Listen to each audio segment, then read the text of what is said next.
Welcome to the Adult Chair Podcast with Michelle Chalfant, a place to delve into who we are, how we got that way, and explore what it takes to be a healthy grown-up. With an extensive toolbox and guests with varied expertise, Michelle will lead us on a journey to learn what it's like to live authentically and to love ourselves just the way we are.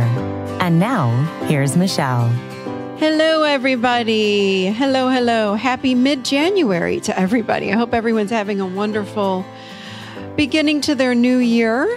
And I know we're all working on, making some changes. So many of us do that. And one thing that so many of us work on, of course, is the weight loss or going to the gym. It's all about health. So check out my new favorite company. It's called takecareof.com. This company is a monthly subscription vitamin service that delivers completely, this is what I like, personalized vitamins and supplements right to your door. Every 30 days you get these things. It's fabulous. You know how hard it is to figure out what supplements or vitamins that you need. And the thing is we typically say, well, my friend's taking this, so I should take it too. Wrong. This company takes the guessing game out of it. They've got a beautiful quiz right on their website. It takes 5 minutes. You input all of your information and it kicks out the coolest profile for you as far as what you need vitamin and supplement wise. It's truly brilliant. It's what sold me on this company. I love it. I've told so many people about it. And when you get that profile, it goes into each supplement and why you need it, what is good about that supplement and that vitamin. It's truly incredible. So check them out. And again, if you're vegan or vegetarian, they've got those options too. We need a vitamin and supplement routine that is made just for us. And that's what this company is all about. So give them a try. Takecareof.com. And remember to enter in promo code ADULT, ADULT, and you get 25% off. It's such a no-brainer. Give them a try. So how's everybody doing with 2019 thus far? So many of us want to make changes. We don't know how to make changes, or we set our sights way too high, and then we sort of fizzle out. When we live in our adult chair, we bring consciousness in order to create change. That is what I find so many of us have problems with, is we have these wild ideas and we're going to change this and this and this and that in our lives. And then nothing gets really changed. We don't create the change in our lives that we are seeking, that we are wanting. But today's guest is going to show us how to truly create change in our lives. Jay Pop is here, and his curiosity about why some people get extraordinary outcomes and others do not helped fuel his work with Gary Keller to write the book, The One Thing, the surprisingly simple truth behind extraordinary results. This book has sold over 1.3 million copies worldwide. It has garnered more than 400 appearances on national bestseller lists, including #1 on the Wall Street Journal's hardcover business list, and it has been translated into 30 different languages. Jay has done his research on how we make these changes in our lives. This book, The One Thing, it's already changing my life, and I think you're going to love this interview because he's going to also share with all of us how to change our lives, doing just one thing at a time. So welcome, Jay Papasan. I'm so happy to have you today on the Adult Chair Podcast. Thank you so much for being with us. Thanks for having me. I'm excited to be here. I love sharing this message. Yeah. And the timing is perfect, with the new year, and so many people want to make changes in their lives. And I find, I'm sure you hear the same thing, that within usually a 2-week time period, people have fallen off the resolution bandwagon and they're just done. And they have forgotten that they were losing weight or incorporating meditation or whatever they're doing or working out. It's done. It's over. And they're back to their kind of like what I would call the robotic unconscious routine that they have been doing the year before. Do you find that? Yes. It's been a while since I've done the stats, but the last time I looked is probably 2 years ago. And they estimated that about 100 million people worldwide set New Year's resolutions, and 88% of them will fail in the first month. Wow. So 88%. Yep. And that lined up. I think there's this growing body of research that when people go to Facebook and say, hey, I'm going to start meditating, or I'm going to join the gym, I'm going to lose weight, whatever, by announcing their goals, a lot of times in these public venues, they get so much adulation that they get the reward for having set the goal, not having done it. And therefore, they have no reason to actually follow through. So it's a weird thing. Like the whole regime we have around New Year's resolutions is fairly flawed. I do like the idea of resetting.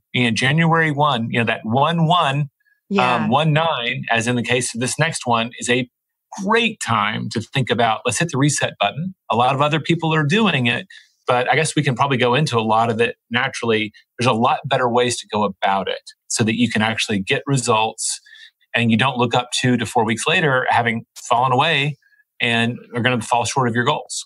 Right. And this is where you come in, because I've already started implementing, because I've been walking around the house and I've been driving to work, listening to The One Thing, your book, and I'm applying it already, and I'm seeing changes just in the last month or so. I'm like, gosh, everything's starting to change in my life because I have so many different things going on. And I'm like, nope, I'm just focusing on this one thing. So I can't wait for you to share with us how we're going to change our lives applying this beautiful concept in your book. So tell us first, Jay, what inspired you to even write this book? Like, how did this book even happen? Well, sure. So I co-authored it with a guy named Gary Keller. Your listeners may or may not know, he is the founder of Keller Williams Realty, the largest real estate company in the world now with 190,000 associates. I started working with Gary over 18 years ago. And back then, the company had 27 employees and there were about 6,700 agents in our system. Mm-hmm. And he has since become a self-made billionaire. So here's a guy I get to have as a wonderful mentor and writing partner who's pretty serious accomplishments, right? So he and I are working together. We've written several books. This is the last book we wrote, and it came out 5 years ago this year. Mm-hmm. And in 2007, 2008, he and I were working on a course for Keller Williams. And I was running at the university in charge of the education. And I'd written a course with some of our writers about how to grow your business to a level where you could afford to hire your first full-time assistant. That was a big milestone for people in our industry. And Gary's like, oh, I love the course. We'd walk through it. He goes, can I take it home for the weekend? I'd like to write an introduction. It's like, great, awesome. I was just happy he liked the course because he's got pretty high standards. Mm-hmm. Well, back on Monday, he had emailed me about a 10-page essay, 10, 14 pages, somewhere in there, called The Power of One. Mm-hmm. And we met that afternoon after we'd all had a chance to read it. And I just said, Gary, I've been in the book business a long time, and I think this is a book. And he goes, I thought the same thing. Oh, wow. And at the time, he had embodied a few of the principles, right? This idea of narrowing your focus to the absolute priority, making a stand around it, doing it first thing every day. And at that time, like he was advocating, spend as much as half your work day on it, right? Mm-hmm. And so some of the fundamental... That's a long time, by the way. But yeah, I know we're going to talk about it. But go on. And we'll go into that because that is... we need to. That's not the first domino, if we use the metaphor. The 4 hours is down the line. It's what you can achieve later, not where people start. Yeah. But that was what he had built his career and his success on. So it was very experiential. From this is how I did it, you can too. And we then said, if this is a book, then we hired 2 researchers. And between the 2 of us and Gary and I, and we had a partner back then named Dave Jinks that worked with us, we outlined a book. And we spent 4.5 years researching it. But that was the genesis. It was an idea that was from his personal experience. We then took that, put it in the hands of 2 full-time researchers and said, here's our hypothesis. Find evidence for and against everything that we have here. And then we'll decide what goes in the book. And some of the ideas that were experiential might have just been true for Gary. They didn't make it into the final book. And there was a whole bunch of new stuff we discovered that we got to add. So I love hearing that you've already been implementing it just from listening to it in your car. Yeah. Because that was the goal, to simplify something a lot of us kind of intuitively know, even if the world doesn't shout it from the rooftops, we've kind of experienced it at different times. It's simple in principle. It's a little hard sometimes to do, but it's not complicated. Right. It's so true. That's true. It's simple in thought. It can be a little bit more difficult to execute. We've kind of made a stand in everything we write that people just can't live in complicated for very long. And a lot of the systems, whether they be diets or exercise, they're very complicated. And that can be very attractive on the front end because they feel sophisticated, right? Oh, wow, look how complex it is. But it's very hard to execute. So our goal with the research and the writing and all the time we spent on it was how can we simplify a few ideas that many of us have heard into a system that maybe people can implement? It's not always going to be easy, but it just can't be complicated. Right. And this is. That's so true. Good. So true. So, and what I love about this, Jay, is that you can apply, or anybody can apply your concept in this book, the one thing, to any part of their lives. So you can go business, personal, spiritual, anything, correct? Yes, absolutely correct, Michelle. And we wrote the book as a business book, very intentionally. We're business people. We had a business objective, but the approach will work for health. It'll work for your spiritual life. It'll work for relationships. It's a very simple approach that you can apply in different directions. And the funny thing is, so many of the initial people who implemented the book were athletes and health practitioners. Wow. And all of the first letters and testimonials we got were about, oh, I lost 77 pounds following your book. And I turned to Gary and I said, we set out to write a business book and we ended up writing a diet fitness book by accident. But I like that. There's one page in the book. I don't know where it is in your audio book, but it's page 114. It's the only page in the book I've actually memorized. And it's the 7 areas of your life where you can apply the book. That's not the only areas, but we spent days debating. This is a big question. It's a powerful question. And we ask great questions, you get better answers. Where does this apply? And it was your spiritual life, your physical health, your personal life, your job, your business, your finances, and key relationships. So we just kind of laid them out and tried to figure out the order. And I love it. I hear as often as not, it might be an executive who implemented it, or it might just be someone who said, I started walking my daughter to school every day, and that has made all the difference. Wow. So something as small as that people can implement in their lives and things start to change. One of the themes, and it's a little counterintuitive, we want to think big, right? We want to think big for our life, but the way to get big isn't to go big and do a bunch of stuff. It's actually to go small. And what I love is in some of the research around habit formation, and when people do implement just one change, like walking your daughter to school, there's a halo effect around that. Like and what? I believe. I want you to explain that, but keep going. I want you to talk about it. So definitely, I'll give you the science behind it. But this was tangential to the habit formation, but it was those little asides that we wrote into the book because it was so significant that when people formed a positive habit or stopped a negative habit, right? They decided to do meditation every day, or they stopped smoking. That there became a halo effect. They had fewer dirty dishes. They started making their bed. They started getting up earlier. Wow. And I believe they didn't tell why. They just reported that it happened. I think where most of us feel so busy, like we're being kind of swept in a very, a frothy stream, if not a river, of other people's priorities. And just this idea that we can establish this little tiny beachhead of control. Maybe it's just 5 minutes of meditating in the morning. It's a very small window, but we nail it. And then we nail it the next day and over the weeks, and then it becomes a habit.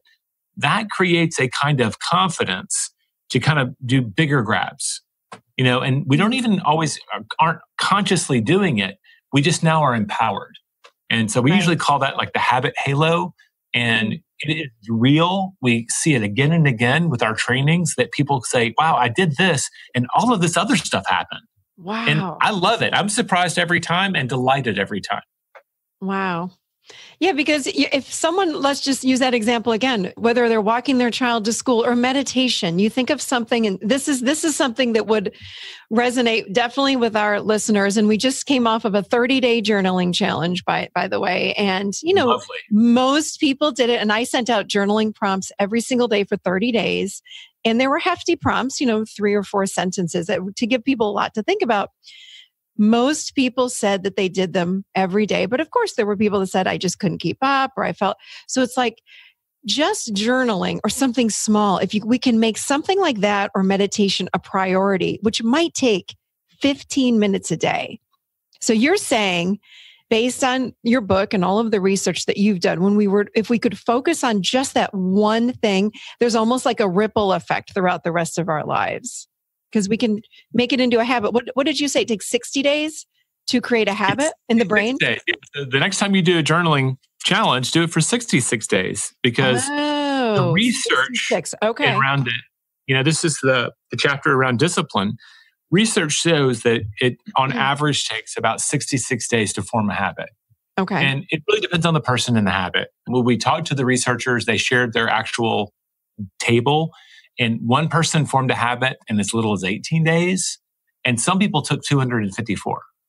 So, but the average was 66. And I think most people, I was taught for most of my life that it took 30 days to form a habit. I've heard other people. Yeah. No, I've heard this. I've heard the same exact thing. I've heard the 21, but I've heard 30 more than anything. So 66, I've never heard that, but it makes sense. Well, you look up, and that's 2 to 3 times longer than most time people are giving their habits, which is one of the reasons they fail. Because, and we documented it. We came up with a master course, an online course, and we called it Time Blocking Mastery. And it was about forming your first habit.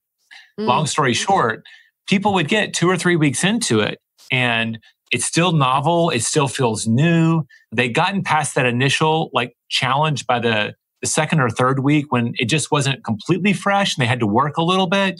And people would declare victory. And it was all we could do to keep them from tackling the next thing. Success is sequential. Yeah. You form one habit, you wait till it's absolutely done, and then you can build on that. They call it habit stacking.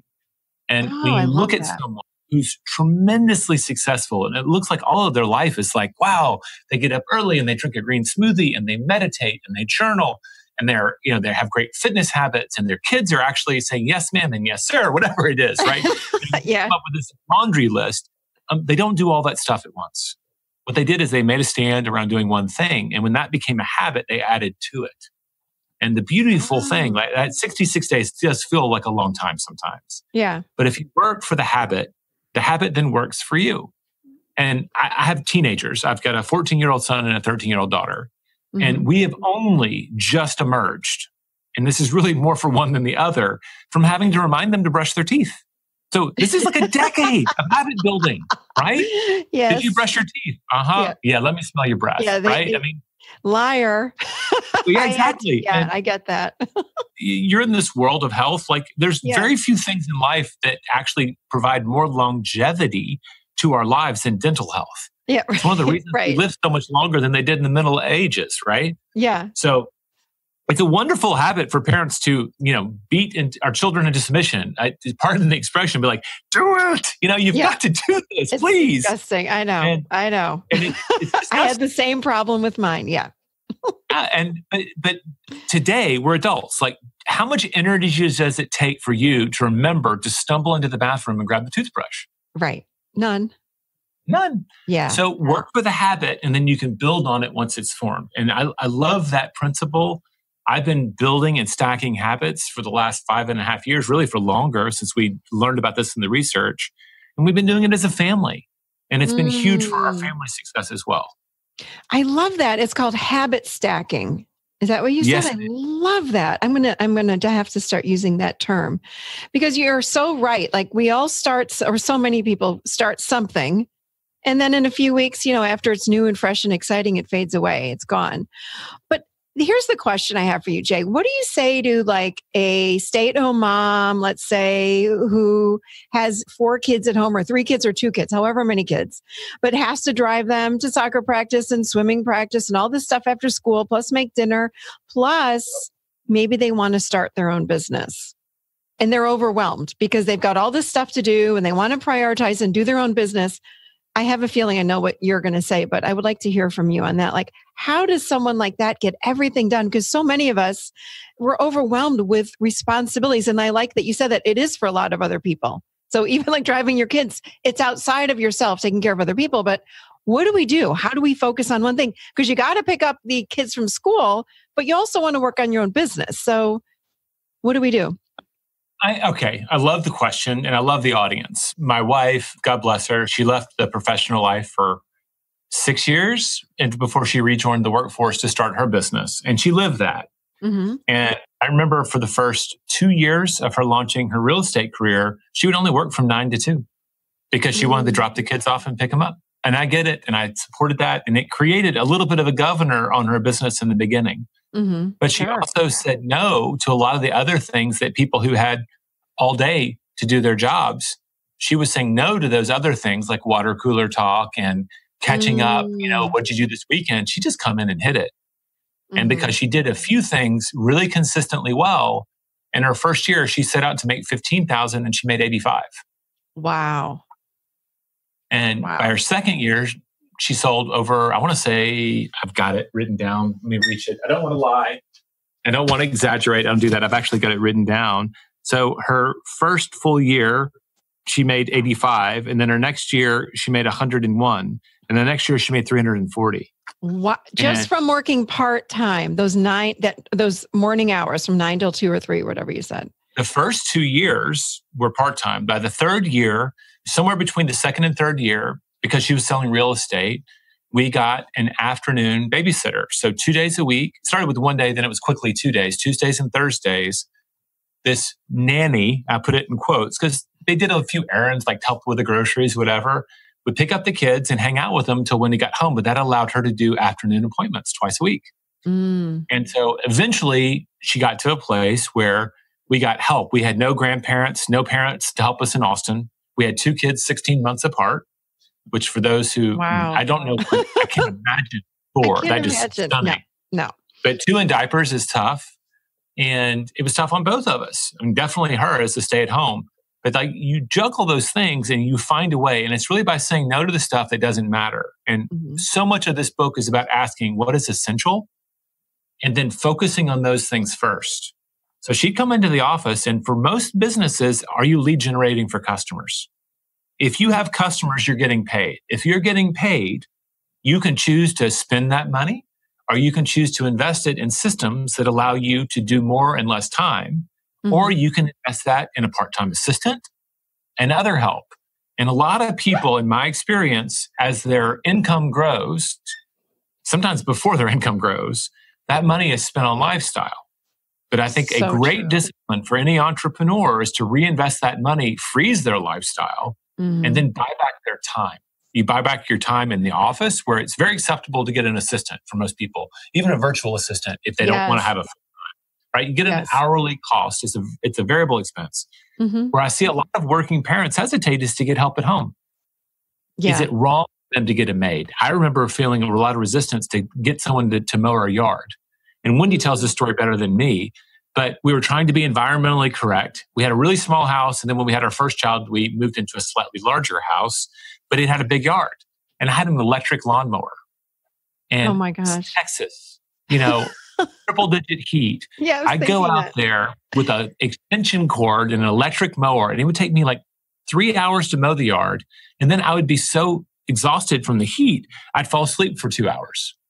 And she's like, this is not worth it. This is your only day that you get 2 weekends days a week to actually be home with the kids. And you're losing almost all of one of them to doing this stupid thing. We're going to pay someone. Yes. And there's this weird competition from the mom factor is huge. Like who can make the coolest cupcakes and dress their kids up? And you just have to ask the question, do those people's opinions matter? And if you decide they don't, I don't think that means you're a bad parent. I don't think it at all. You just make different choices and you live with them. Our kids, we were buying investment properties, and we literally would make, when we were rehabbing a home, we'd make a safe room for our kids to play in with no nails, right? And we'd do like string of netting across it. And one would have to be near them or watching them while the other one did something. And I remember us asking the question, are we bad parents? Well, guess what? Our kids think it's totally normal that people own multiple homes. They think that's normal. Wow. Not renting. So yeah, was it ideal? Would it have been better to be on a safe playground? Yeah, but they were also learning lessons and we were still giving them attention. So I just think you can make different choices, say no to some of the stuff that's maybe expected, but for the wrong reasons, and say yes to yourself. I think that is such a great point that people don't say no well, either whether it be to themselves or to others. And I remember many years ago when I made the decision with my business. So I have a therapy and coaching practice. I have a podcast. I wrote a book. I write guided meditations. I'm starting a membership group. I've got online courses coming out. When I tell you I have no free time, I have no free time. 7 days a week, I'm doing things. And a few years ago, when I made the decision and I think I might have been doing the one thing and I wasn't even sure that I was doing it, or I didn't know back then, but I see it as I look back. I'm like, I focused because I love what I do. I love helping people. And I would sit and daydream about how can I help people the best? So what I had to start saying no to were things like going out to lunch with a friend in the middle of the weekdays. So I'd say, I'm so sorry. People would say to me, hey, do you want to go and grab lunch? I'm like, no, because it takes me 20 to 30 minutes to get there. Then we're going to sit and talk for an hour to an hour and a half. And then I got to drive back to my office. That's like 3 hours gone. And I would say no. And people would get mad at me. And I'd say no, because I'm so focused on what I'm doing, because I really want to get all this stuff done for everyone that is following me, for people that love my stuff. I just want to keep cranking this stuff out. And I can't if I'm at lunch 2 days a week. So I just started saying to people, I'm done going to lunch during the weekdays. I just don't do it. I don't do breakfast. I don't do coffees. I just don't do it. And it's a hard choice that I had to make way back when. Now it's easy. And people know, don't invite me for lunch because I'll always say no. But I think that that's probably what you're talking about, just saying no and then saying yes to the right things. And I had that same thing. I'm like, I can't do all this by myself. I cannot. So I hired an assistant many years ago, like 6 or 7 years ago, very part-time. And then I got my first virtual assistant like 2 or 3 years ago. Oh my God, she's a godsend. And then I had to hire another person and another. But I think that what we have to do is focus on what we are great at, but let other people, when we can afford it, do the rest. And if that means putting your kid in a carpool and you can't drive them to and from school, then do it. But we have to learn how to put ourselves first and prioritize what do we want in our lives, and then find the one thing that's going to be the game changer. If I'm understanding your whole theory correctly, wouldn't you say that is what we have to do? Because that's what I'm hearing. Even with my business right now, I'm in the middle of this giant launch. All of these things are happening. And when I tell you, and that stupid cell phone of ours, it's like the cell phone blings. I've got Slack. I've got text. I've got teamwork. I've got all these things are lighting up on my phone constantly. I've got emails. I've got all these things I have to check. I've got assistants calling me. And it's like, I put my phone away and I go, okay, what's the one thing that I need to focus on right now for the next 30 minutes? But here's what I'm curious about. So someone like me that has all of these different things going on, and I think anyone that is hearing this can plug their own things into their life, Right. So for me, again, I've got to record podcasts. I've got to create meditations. I've got to do this. I've got to do that. I can't prioritize just one. So instead of doing like a podcast for 4 hours a day, I might say, would you say, to apply that theory to my life, it's about taking 4 or 5 hours a day and just focusing on my business in general? Because I can't break each thing down for 4 or 5 hours. Maybe I could. I don't know. How would I apply that to my life? Because I think most people can, again, plug whatever they're doing into what I'm doing, into so many things throughout the day that they have to get done.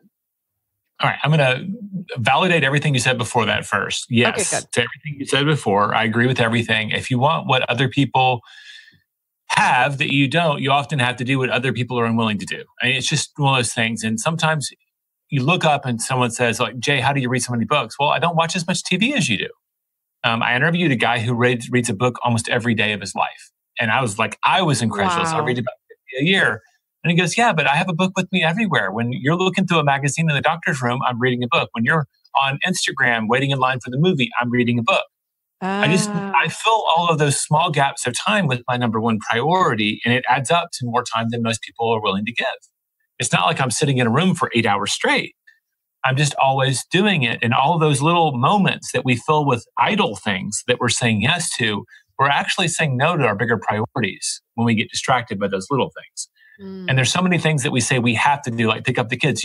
I want to highlight, start a carpool, right? Right. Hey, exactly. I'll take all the kids on Tuesday if you do them on Wednesday, and then I'll do Thursday if you'll do Friday. And when we had really small kids, we would trade play dates. Having 3 kids in the house is sometimes easier than having 1. That was my same theory, Jay. I did the same. And I looked at other friends of mine. I'm like, what are you doing? Like in preschool, I'd have 4 kids over. Then this other mom would have the 4 kids on Wednesday, and the other mom would have the other kids, and we'd rotate. It was fabulous. And you have to make hay while the sun shines. So while they're at the other person's house, instead of getting a glass of wine and taking a nap on the couch, which is what you want to do. Of course. You have to hit it hard on what you're focused on. Yes. So your big thing is you have all of these priorities. Did you start the podcast and the membership and the author of the book and all of those things at the same time? No. No. You were already doing the podcast. So you already had a rhythm around that. I did. What you're probably doing unconsciously is you're adding the next layer. Okay. True. And the trick is don't do too many at once. Ideally, just add one new layer. Hey, I've already got these things working. Now I'm going to add this new thing, the membership. And if I was giving you've got some virtual assistants, so it sounds like you're delegating a lot of the 80% tasks, the stuff that's trivial or less important or repetitive, so that you can focus on the skilled tasks. Mm-hmm. I don't think entrepreneurs should just do what they love. They need to do what's most important. And over time, you may decide that you love those, or because of the fact that you did it, you'll have earned the right to pay someone else to do them. Yes. But if you don't do the important things, your business won't grow. So so you focus on those things and you add them slowly. Like if you look up and say, I'm modeling, Dave Ramsey's EntreLeadership empire. He's got his membership and he's got his coaching and he's got blah, blah, blah, blah, blah. Great. But where did he start? Well, he wrote a book. Great. And then what did he do? We had a podcast. Great. So write a book, support the book until that book is doing awesome, and then start a podcast and then support the podcast so that podcast is right. And people think, well, that'll take forever. It doesn't take that long. And while you're doing just the second thing on top of the first thing, it's going to be crazy for a while. But if you try to do 3 or 4, most people can do it for a short sprint. Then they break down, get sick, get frustrated, and then quit and say it was never possible. And then they're saying no to bigger things that are more important. So you probably have intuitively fallen into the right path of adding one thing at a time, mastering it, or getting close enough before you add the next. Or you've learned through experience that when you add too many, it falls apart. And so you're just going a little slower than some people do. But that's how it works. Yeah. And if you're patient, saw a guy, I think it was Dave Ramsey. Now that I think of it, he was saying he had interviewed a billionaire who I think was Warren Buffett, asked him what his favorite book was. And he said, there's that old story, The Tortoise and the Hare. It's always my favorite because it always surprises me. Every time I read it, I think, well, the hare should win, but the tortoise does. And so much of the principles of this book are about knocking over that smallest domino. Just doing that little thing every day adds up over a lifetime, over a career, to not just a little bit, but like a geometrically larger outcome than people who just dive in and work really hard for the day. Doing a little bit on a daily basis, but being consistent really does pay off. Now, in all of your research, did you find that there was a minimum time period that we need to be focusing on this one task in order, again, to move forward, to make things change in our lives? There's an optimal, there's not a minimum. So when I look at people starting, I say the smallest domino, right? So let's just go back to lead generation. You're trying to build your business. And job number 1 is always, do I have customers? You can be the best therapist in the world, Michelle, but if you don't have customers, who's going to know? Right. True. And if you spend all your time getting your first customer and then all your time servicing them, when that person quits you, you're right back to square one. So the people who grow huge businesses and hire other therapists to treat to their method are the ones that never take their foot off the gas. They're always lead generating. And that is the main thing for almost every business I've ever looked at. And if you could do that 4 hours a day, awesome. You would be so far ahead of the rest of the world. The reality is most people are going to have to start small. And it might be, can you do 20 minutes a day? Can you do 10 minutes a day? Find something that you can build momentum with until it becomes a habit. And then here's the reality. If you start doing it for 10 minutes and you're finding success and someone says yes, probably going to keep doing it. There's a guy named BJ Fogg. He taught 10,000 people to floss their teeth. My mom was a dental hygienist, and it took me a long time to build that habit. Right? It's not as easy as even brushing your teeth. It's a different one, but it's a huge one health-wise. Yeah. His whole formula was after I brush my teeth, I will floss one tooth. One tooth. Oh, I like that. And it's that first domino. Because reality is when you start, you can declare victory and say, I did it. I'll do the next tooth tomorrow. And that's fine. It gave you a minimum level of success to build on. But most people went ahead and did all of it. And over time, they really grew to do all of it. So you can start with a smaller block of time and then build on it. You're just trying to build that habit and then build on the habit. That's just the formula again and again and again. It's not complicated. It just is not super easy to implement. So then this is how someone would change a habit again, whether it be weight loss or fitness, like starting to go to the gym. You would say, just get up every morning. And I like how you say, do it first thing in the morning. So if you're implementing like fitness or meditation, like get up and just do it and then it's done. Correct? Yes. A lot of science behind it that we don't have to go into, but basically your brain has a better ability to say yes early in the morning. There's fewer distractions. I mean, I know that there was some research I read that people who are millionaires tended to get up a minimum of 3 hours before they went to work. It's because they had a lot of stuff to do. And they understand that those hours before you actually show up at the office are precious. And nobody's calling you. Nobody's texting you. There's nothing good on TV, right? There's a lot fewer distractions. It feels really weird to get up at 5 a.m. and stream Netflix, right? That's what you do before you go to bed. Right. So you actually get up really productive things while you have the energy to say yes. And that is a big part of it, is launch your day with those big priorities. And then the rest of the day kind of takes care of itself. Have a great day before noon is how Gary says it. I love that. I thought I did that because I love that. I love to get up at 5 or 6 in the morning. And then I've got 3 hours, sometimes 4, it depends on my first client, whenever my first client is, and I knock work out. I knock writing content out or recording a podcast or whatever it is. And then I go see clients. So I love that. But I thought it was because I was a morning person. So you're saying everybody is more productive in the morning? Because, a lot of people would say, well, I'm not a morning person. I'm a night owl. I need to start doing work at 7 o'clock at night, which I don't comprehend. I'm in bed by 9:30. But what do you think about that? There's definitely a phenomenon of owls and larks, right? The idea that you're a morning person or a night person. But whatever morning is to you, let's say I work the night shift on FedEx, and morning to me, it starts at 11 a.m. That's morning. Right. So it's after you wake up, those early hours. I mean, I would tell you ideally that happens before 8 a.m.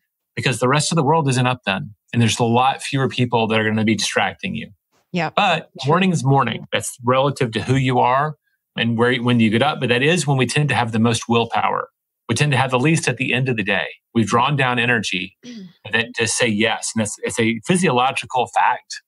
It's not true in 100% of the cases, but in almost all of them, if you're saying yes to something that maybe you don't want to, I can measure your blood sugar before and after, and it will have dropped. Wow. And there's a limited supply. It's actually quite fragile.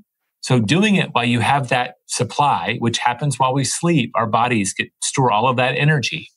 So people even it just happens, right? You wake up, you tend to have more ability to say yes. So that's morning time for me. But I'll tell you a trick. So if you're a night owl and you're listening to this, I learned this from Gretchen Rubin.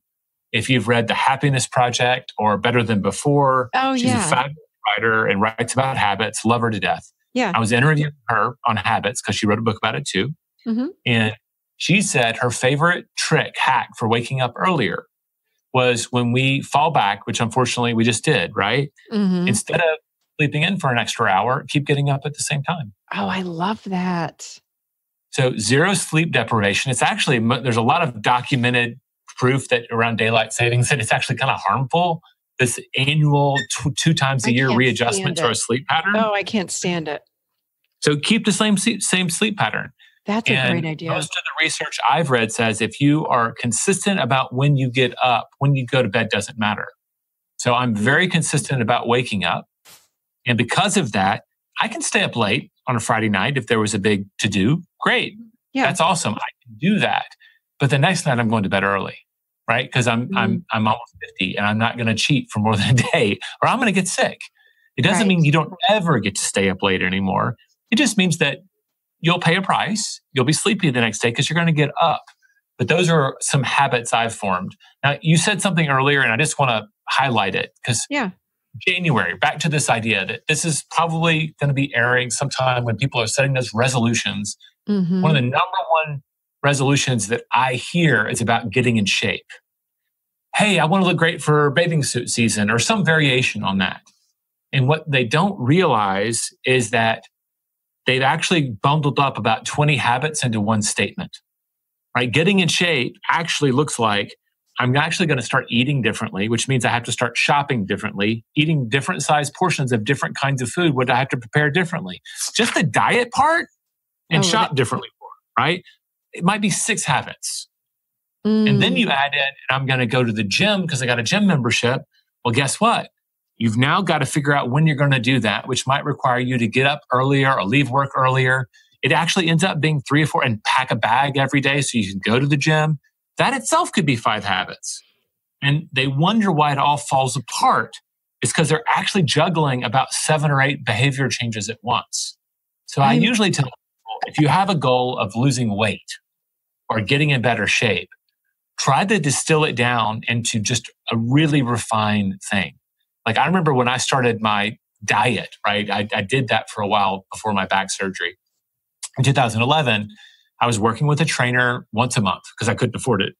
And I was actually trading that time. I was coaching her on marketing and she was coaching me on my health. She goes, Jay, why don't you start by eating on smaller plates? Don't worry about what the food is, but instead of getting a dinner plate, eat everything off salad plates. I was like, really? She goes, yep, just try that. Guess what? I started losing weight. Wow. Because what you do is you fill up your plate. And by the time I got up to fill it up a second time, filling up that salad plate twice might still not be as much as I would pile on to that big dinner plate. And then over time, I started doing things like, she's like, well, all right, now that you're eating on smaller plates and you feel like that's kind of done. Yeah, we don't even bring the other plates out anymore. Great. Well, I want you to start drinking. If you weigh 200 pounds, I want you to drink 100 ounces of water a day.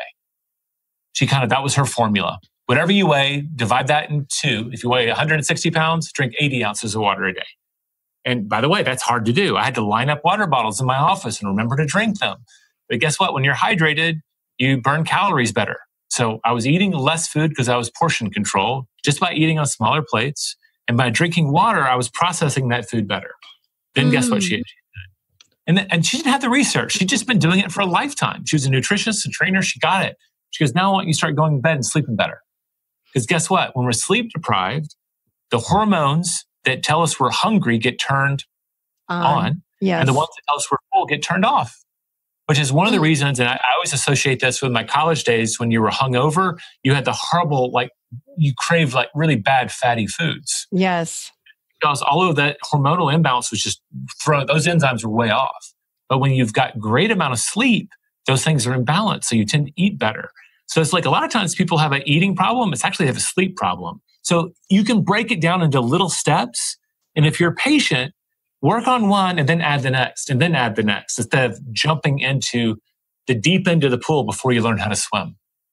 So I have a question about what you just said, because I loved how you broke that down, because I never thought about even just weight loss, let's say, as going to the grocery store, shopping for different things, making different, I loved how you broke that down. But my question for you is, did you practice each step, let's say for weight loss, for 66 days before you added in, let's say, the water, then you added in the fitness and going to the gym? So you didn't wait 66 days? I didn't, because in reality, that happened before I knew that research. Okay, gotcha. But what I was doing, which is a variation of what I coach now, because I tell people, now that we know 66 days, it's just as dangerous as 21 or 30. Right. Because the real research, if you look at it underlying, it could be 18 to 254. It's just 66 on average.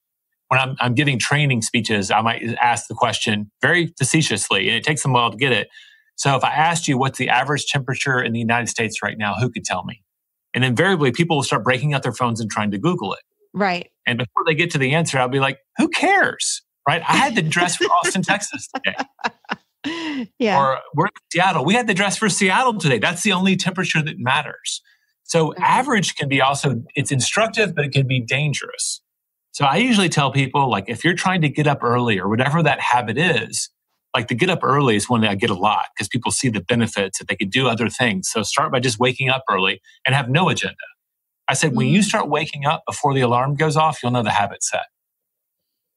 I don't know about you. I was not a morning person until we had small kids and I was the person who had to get up and bottle feed them. They trained me to wake up early and I just kept the habit. And now I generally wake up before the alarm goes off. And when that even happens once or twice, your body's been trained. Go work on the next thing. And when you're reaching into the cabinet and instead of grabbing the big plate and then going, oh yeah, let me get the other plate. When you're just grabbing the small plates every time, maybe it's time to add the next one. It doesn't have to be 66 days. Great. It might take longer, especially if it's something like quitting smoking. I can guarantee you it's going to be longer than 66 days. I don't know. When I smoked after college, I quit in one day, but that's my kind of personality. Someone dared me to quit. And I was like, fine, I'm done. Yeah. And you never were tempted again? Nope. You weren't done. the next No, day? I have that. I can be black and white. But I'm not normal. So don't anyone listen to me. But no, I'm like, no, I'm done.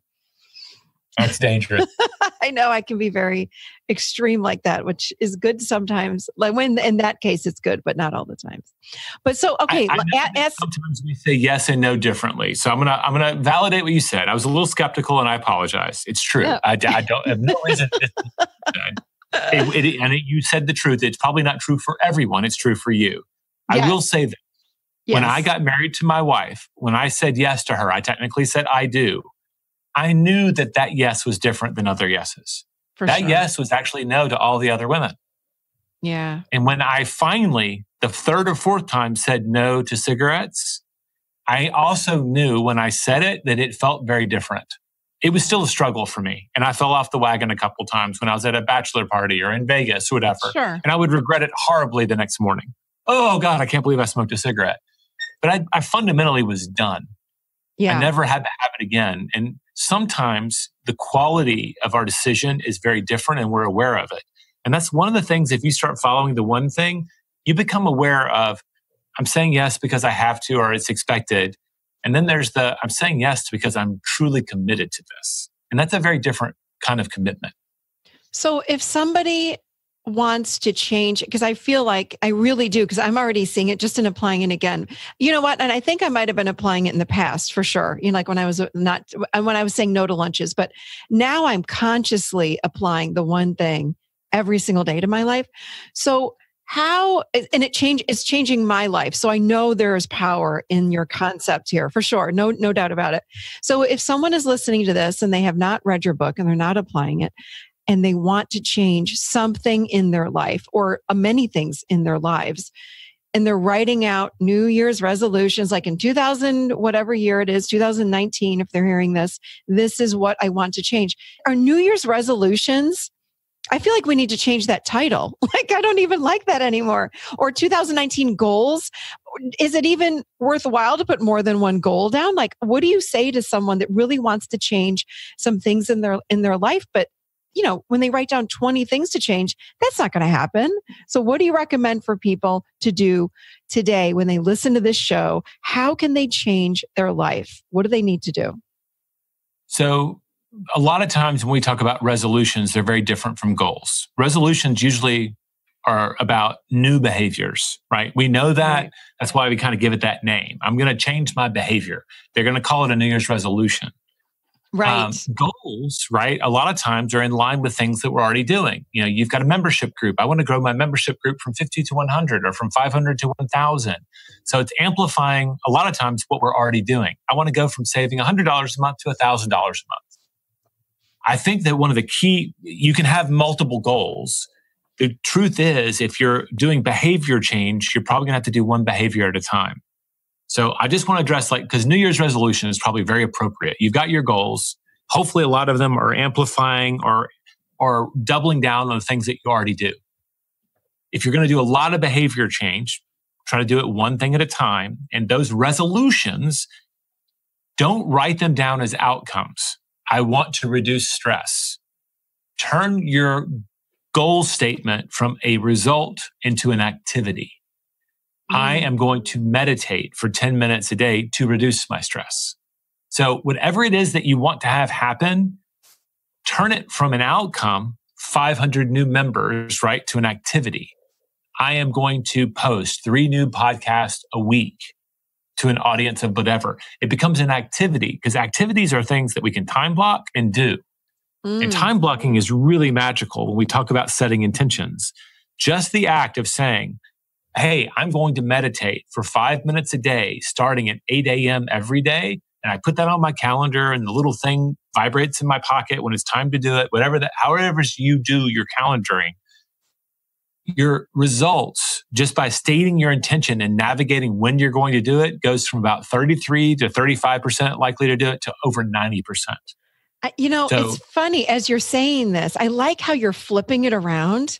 As I listen to you, I feel like I go from almost like this feeling of, and I'm not grasping the right word, but something like, hopefully I'll get that done. But then when you flipped it around, it felt like an action statement and it made me feel empowered. And I was like, of course I can do that. And that's the action step that I love. I like how you flip that. You do coaching, correct? Yeah. Okay. So think of it like a coach. If someone writes down a goal, say, great. Well, how will I know you've done it? Right. And a lot of times our outcome statements aren't written where there's any measure, right? It's not measurable. It's not time sensitive. It's not an activity, right? I will reduce stress. Well, how will I know that? Well, my blood pressure will average this. Great. Now we're getting somewhere very specific. Can we make it an activity? Yeah. And you are grounding it. You're grounding it in. It goes from like out in the ethers, I hope this happens someday, to like, this is what I'm going to do to make sure that happens. I agree. And you nailed it. And I do think that when we change our language to committing to activities, the outcomes follow. Yeah. You can't control outcomes. And diets are notorious. Everybody's body's different.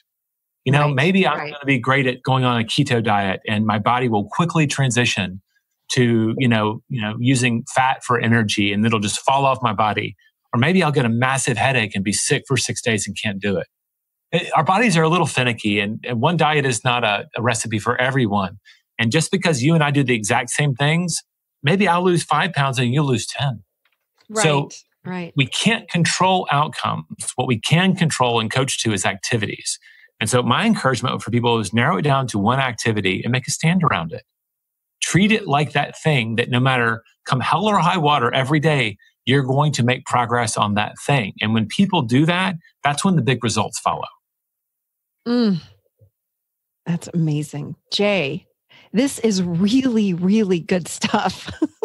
I could sit and listen to you for like... about it all day. If you can't tell, I love talking about this stuff. And I love listening to you because, this is powerful. I hope everyone that is listening right now, they go and get your book, The One Thing, The Surprisingly Simple Truth Behind Extraordinary Results. It is phenomenal because I love how you said that. It's simple. It's really, really simple, but we have to line up and take action. And what you just said, I don't know. I love it, Jay. It's so good. Thank you.